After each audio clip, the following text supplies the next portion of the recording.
a glimpse into what will happen if and when the NFL decides to impose a suspension, unpaid, on Deshaun Watson. There's two paths the NFL can go.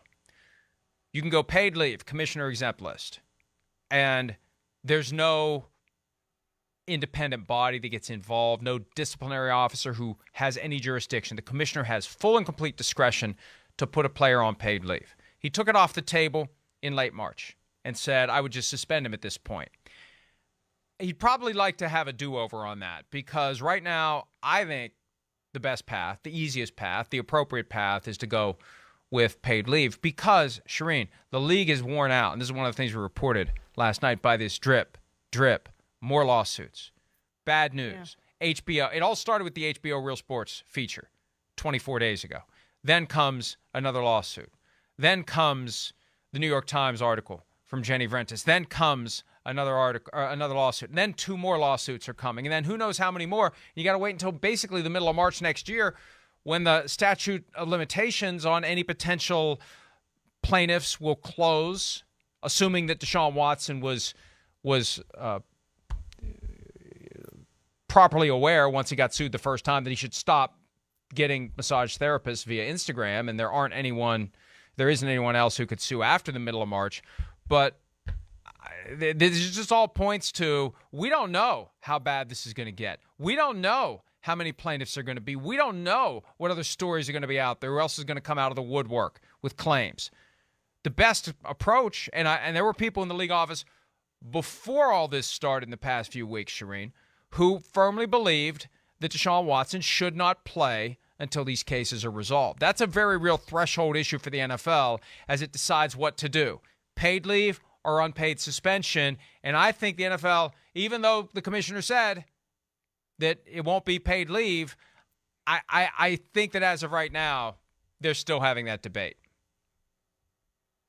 Yeah, Mike, and this may not get resolved, their investigation, before the season starts. So you know the Browns want to know before training camp, but the NFL, if they came back and didn't put him on the commissioner exempt list, let's say, until right before the season started, would really mess up the Browns and their plans. Could you see that happening? Could you see him going through training camp and then the NFL deciding at that point, right before the season, them saying, all right, we're putting you on the commissioner exempt list now until these cases are resolved? Or do they have to do it, in your mind, before the training camp even starts? Well, I'd like to think they pick a lane before training camp starts for the benefit of everyone. So we all know what's going on, because this whole thing is about managing PR. And if we get to the start of training camp and they haven't done anything at all, and they wait until the literal last minute to put him on paid leave when week one rolls around, that will mushroom into even more of a distraction and even more of an issue. I think the time to make a decision is upon us. The time to implement it at the latest is the start of training camp. And if it's going to be unpaid leave, it's going to take time because it's a three-step process. One, the league proposes a suspension, and the union is bracing for an unprecedented proposal from the league. Then, Judge Sue L. Robinson, retired federal judge from Delaware, who has been hired by the league and the union to serve in this capacity as disciplinary officer, a new facet of the personal conduct policy as of 2020, first big test for it. She takes over, has a hearing, makes a decision, and then, unless she finds no discipline at all, the commissioner steps in with full discretion on appeal, including saying to Judge Robinson, thank you for your service, but I'm going to go with what the league proposed at the outset. And I think what will happen is, because there's going to be a political aspect to it, there's going to be a PR aspect to what is a PR tool. The league starts high. Judge Robinson goes lower. Then Roger Goodell strikes a middle ground. So I think that's one of the reasons why I believe the union is bracing for an unprecedented recommendation, because you want to start high and then you've got room to do something more reasonable when it's finally done, and it represents a middle ground between whatever the league wanted and whatever Judge Robinson imposes. But the one thing that the league is not going to do is put itself in a position to be accused of not being aggressive enough. Not after Ray Rice nearly resulted in the commissioner losing his job. So that may be a way to navigate this new system. You do some, 1 year or more, this is what we want. What we ultimately get is going to be different, but at least we get the headlines, the news cycle. NFL's, just like Trevor Bauer, 2 years from Major League Baseball, well, he's got appeal rights. But what we talk about, 2 years, what he eventually gets is going to be different potentially. But that's part of what the NFL has to take into account, Charean. Major recommended suspension that works out to something less than that through this process. Yeah, and that makes the most sense, Mike. And the one thing I do know about that this is messy, and it's getting messier by the day. And as you said, it's a PR deal. But this is messy for Deshaun. It's messy for the Browns. It's messy for the Texans. It's messy for the NFL. And other owners could be sucked into this thing, as you wrote about yesterday. So by the day, this is just not going away. And in fact, it's getting worse and worse for the NFL. So at some point, there does become a PR angle to this thing that we've got to stop the flow here. And I think the commissioner exempt list is the best way to do that, Mike. At a minimum, 3 owners will be drawn into this fight, voluntarily or not, and obviously they don't want to be in the middle of it. But what the union is going to argue, and we reported this yesterday, if and when there is an unpaid suspension that forces the union, under its federal duty of fair representation, to represent the interests of Deshaun Watson, there's 2 things that the union can do. 1, fight for him under the argument that he didn't do it and he shouldn't get any punishment. 2, the alternative argument, even if you are compelled to take action, the action must be in fair proportion to the action that you took or didn't take against owners, because it's right there in the personal conduct policy. Owners are held to a higher standard. So, to the extent that precedent matters, and it may not matter to Roger Goodell. Roger Goodell wants to do whatever he wants to do, and if it happens to mesh with precedent, so be it. He's going to make a decision based upon these facts and whatever he needs to do right now. Judge Robinson may say, okay, well, you make a good point, NFL Players Association. And what that means is, for example, Dan Snyder, whatever the NFL decided based upon whatever facts they've kept hidden, all of a sudden you're going to have a request that Judge Robinson require to make available to the NFLPA all the findings from Beth Wilkinson, what she would have recommended if they had bothered to ask her to put her recommendation in writing or ask for a verbal recommendation, which would have been force this guy to sell the team. So that's a fair way to make an apples-to-apples comparison. What did you do to an owner where the bar is supposedly higher, and what are you going to do to Deshaun Watson in this specific set of circumstances he's facing? Robert Kraft, he had the solicitation arrest in Florida. Now, ultimately, charges dismissed because there was a finding that this law enforcement exercise in video surveillance was a blatant violation of the rights of anybody who went into that room for a massage, including many who went in for nothing but a massage. That is something for which there was no discipline.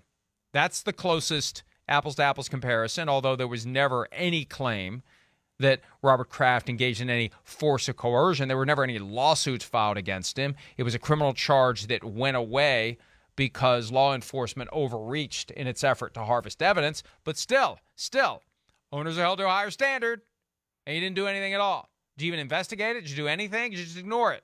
Jerry Jones, Charean, something that continues to confound me. The voyeurism scandal involving his right-hand man, Rich Dalrymple. No investigation by the league. None whatsoever. A week or so after the league said, we can't let Washington investigate itself, the league was fine with the Cowboys investigating themselves and brushing it all under the rug in 2015. That's going to be the other one. So it's Snyder, Kraft, and Jones. They are going to be the focal points of part of the Deshaun Watson defense, saying whatever you do to him needs to fairly reflect what you didn't do to these 3 guys, especially since your own policy says they're held to a higher standard than players. It's the absolute best point they can make, Mike, and it's a valid point. And these guys weren't held to a higher standard. They were held to a far lower standard than Ben Roethlisberger or Ezekiel Elliott or Deshaun Watson even is going to be held to. So it's a great point, and it's the best point that they have. And I don't know how this ends for the owners, but yeah, they didn't serve punishment that was equal to what a player would have served under the same circumstance. There's no question about that. So we can just forget the portion of they are held to a higher standard, because we all know that just didn't happen in these three cases. And to continue my habit of shamelessly plugging my book Playmakers, which Charean used to have behind her. I don't know what happened to it, but it's not there. It's been replaced by a baseball cap, for crying out loud. I guess the Astros have been on a good run or something, or she wouldn't have it out there. But there's a whole section focused on owners, and one of the themes is, are they really held to a higher standard? And is the punishment that's imposed on them ever a fair reflection of the punishment that gets imposed on players? Let me just give you a quick example. And I don't know that this will come up in the Deshaun Watson case, but these are things to consider. When you suspend an owner, when you suspend a player, he loses all of his financial compensation. It's gone. He loses it. You suspend him 6 weeks, he loses 6 weeks of the only money he ever makes in football. It's gone. And for most players, that is the vast majority of what they make. There's some off-field stuff, but it's not that much. You lose the bulk of your income for 6 weeks. When Jim Irsay got suspended 6 weeks after he had a driving while impaired arrest several years back, he wasn't allowed to go to the games. He still got his money. He still got his share of the TV funds. He still got his ticket money. He didn't get suspended in the way that a player does. He didn't have his major and primary financial compensation choked off for 6 months, or 6 weeks, excuse me. So it really isn't apples to apples when they punish or when they don't. And Charean, look, I like the approach of going after what the league did or didn't do with Snyder, Kraft, and Jones. You could throw another one on there, too, who just so happens to be the guy who gave Deshaun Watson his $230 million contract. Jimmy Haslam, for some reason, was never scrutinized by the NFL for being the guy at the top of the ladder of an inherently corrupt organization that cheated customers out of millions of dollars. And people went to jail beneath him. For some reason, they never tried to make it stick to him. So he was either Mr. Magoo and oblivious to what was happening in the company that allowed him to raise the money that enabled the purchase of the Cleveland Browns, or he was a mastermind who somehow managed to skate away without consequence. But I don't think the league did anything, ever even considered taking action against Jimmy Haslam, and here he is, the guy who now employs Deshaun Watson. Yeah, and it's a great point, Mike. And there's probably other owners out there who aren't coming to mind right away that they could throw in there as well. But it's a great point they're going to make, and it's something that the NFL is going to have to answer for eventually, based on the direction the NFLPA is going to go. And it's a good direction to go. And I don't know how you defend that if you're the NFL. You can't. The epigraph to The Godfather from Balzac: behind every great fortune there is a crime. Sometimes in front of every great fortune there's a crime as well. And a lot of times, depending upon who's making the decisions, if it's somebody who is paid by the people who own those teams, things get swept under the rug. Hi, I'm Mike Tirico, and thanks for watching. Make sure to hit subscribe for the latest news and highlights from NBC Sports.